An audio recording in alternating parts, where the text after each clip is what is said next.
will just break down into different type of complications or failure. Then we will tackle and deal with it one by one.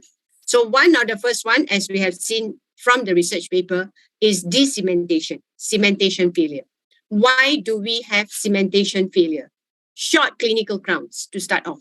Previously, we tend to have more short clinical crown with a decementation issue. Nowadays, with the advancement in adhesive dentistry and with better luting cement, for example, your resin luting cement, universal cement, we are seeing a little bit less of cementation failure for short clinical crowns, but they still happen. So what we strive to do is our preparation will still need to have certain retention and resistant form. So how do we manage when clinically we have really short clinical crown and we are aiming to say do a PFM?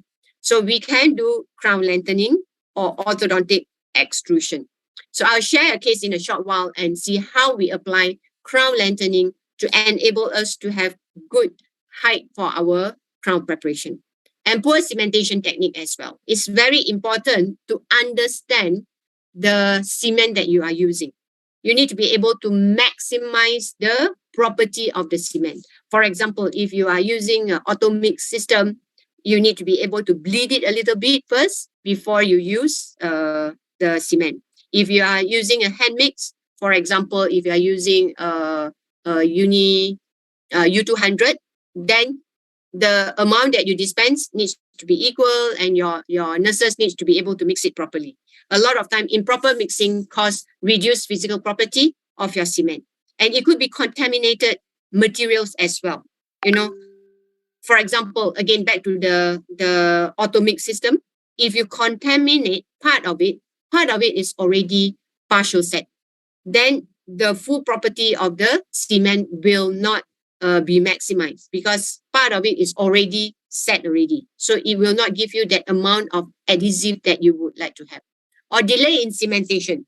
Perhaps when the nurses pass to you, it's already a little bit gel up already. And then you try to cement it. And then your crown may not be fully seated. And you end up with some discrepancy in the margins.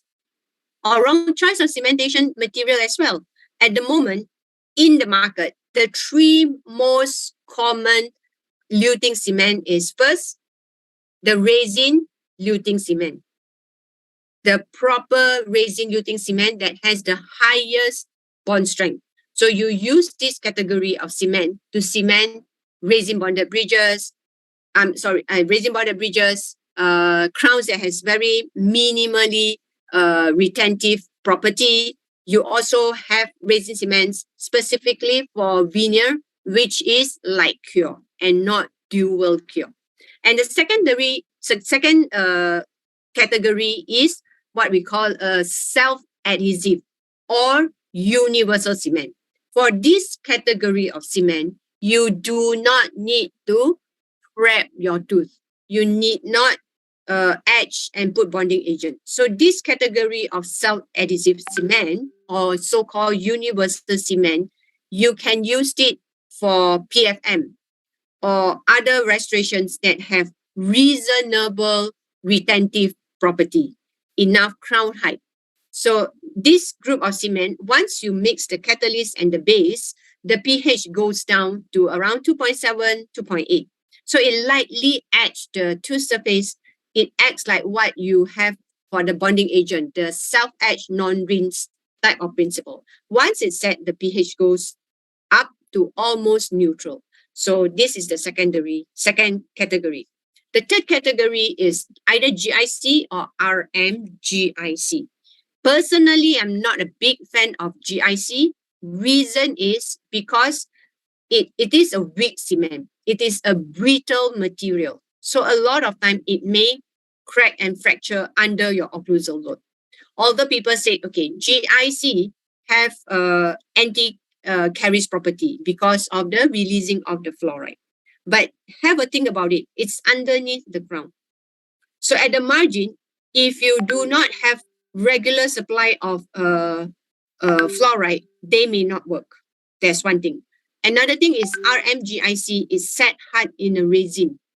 So it may not work as well. So far, there has not been concrete research paper to show that RMGIC actually has significant outcome in caries prevention. So we need to be careful on that. And another thing is RMGIC expands slightly when they set. So it is not advisable to be used for glass ceramic type of restoration, i.e. your all ceramic restorations.